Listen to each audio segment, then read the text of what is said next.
beaucoup. Brigitte Bonnet. Merci. Donc moi je vais revenir sur la partie importante des 8 millions d'euros Center Parc et Village Vacances de la Moura. Lors de l'assemblée plénière du 4 juillet 2014, j'ai pu développer les arguments des élus Europe Écologie Les Verts, arguments qui nous ont amenés à émettre à ce moment-là un vote négatif au financement d'une étude sur le Center Parc.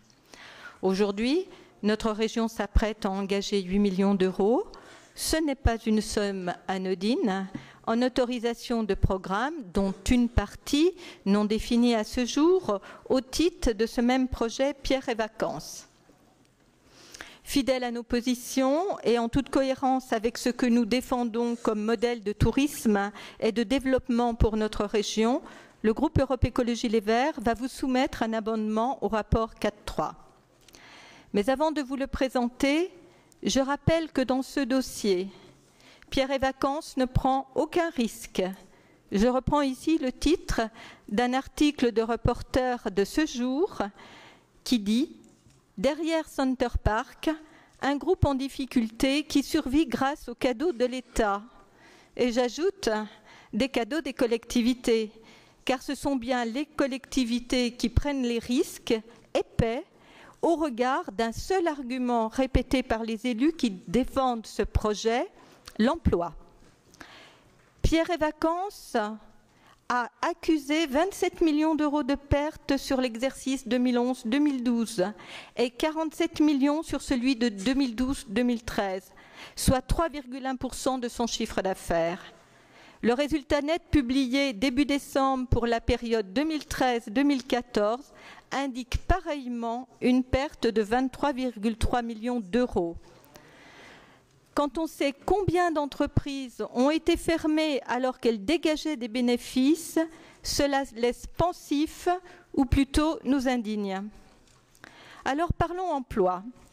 Les emplois seront à 60% des emplois de ménage dans des conditions déjà dénoncées par les employés de certains Center Parc. Des emplois sous-traités de 9-10 heures par semaine pour 380 € par mois. Et pour y aller, il faut une voiture et mettre de l'essence. Imaginez avec quoi vont vivre ces employés. La plupart des autres emplois consistent en des CDD de durée variable ou des contrats saisonniers.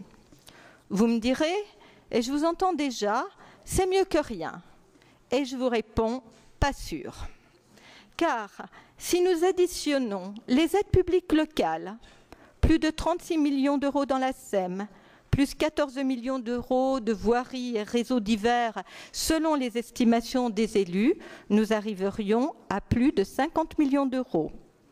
Ajoutons à cela les aides publiques nationales indirectes, 12 millions de crédits d'impôt sur l'achat des cottages. D'ailleurs, Pierre et Vacances peut dire merci à M. Cahuzac, à l'époque ministre du Budget, qui a déposé un amendement à la loi de finances 2013, amendement taillé sur mesure pour certains grands groupes du tourisme. Plus donc 28,8 millions d'euros de remboursement de TVA. Nous arriverions à une somme de presque 88 millions d'euros de financement public. Eh bien, avec cet argent public, nous pouvons financer 17,5 années de salaire au SMIC pour chacun des 250 emplois remis en équivalent temps plein. Bien sûr, il y aura des recettes fiscales et des loyers estimés sur 12 ans à 31,7 millions d'euros, à mettre en regard des 36,5 millions d'euros minimum d'investissements publics locaux. Et voilà comment une multinationale en difficulté profite de la peur du chômage et peut-être du manque d'imagination des élus. J'ajouterai que notre vigilance est grande face à ce qui ressemble à une fuite en avant d'un groupe qui financerait ces remboursements par de nouveaux emprunts et l'ouverture de nouveaux projets pour lever justement ces emprunts. Ne sommes-nous pas là face au mécanisme d'une bulle boursière digne des années 2008 qui à tout moment pourrait s'effondrer? En outre, Ne sommes-nous pas sur un modèle d'un temps passé tel que celui qui a généré un schéma à la Stevens avec insuffisance des études préalables et recherche de minimiser les impacts pour que rien n'empêche le projet d'aboutir? Vous nous avez dit votre vigilance, Madame la Présidente. J'appelle de mes vœux qu'elle soit la même au niveau des exécutifs des autres collectivités concernées, mais là-dessus, j'ai plus de doutes. L'amendement que nous vous soumettons permettrait d'orienter les finances publiques vers une structure qui aujourd'hui existe bel et bien. Je parle du village de vacances de la Moura. Et je sais combien, Madame la Présidente et Monsieur le Vice-président en charge du tourisme, vous vous êtes investis dans ce dossier depuis le début. Et je ne doute pas que nous arriverons à sauver ce site si important pour le tourisme dans le Jura, mais pas que le Haut-Jura, car nous n'avons aucun site en Franche-Comté en capacité d'accueillir autant de personnes. Un tourisme familial, voire social, tourné vers les richesses que nous avons déjà, parfois la neige, pas en ce moment, mais surtout la nature, et permettre aussi aux employés aujourd'hui privés d'emploi d'en retrouver un. L'enjeu serait d'en faire un site ouvert au tissu touristique actuel et consolider les acteurs locaux. Donc je vous présente l'amendement maintenant. Oui ? Oui.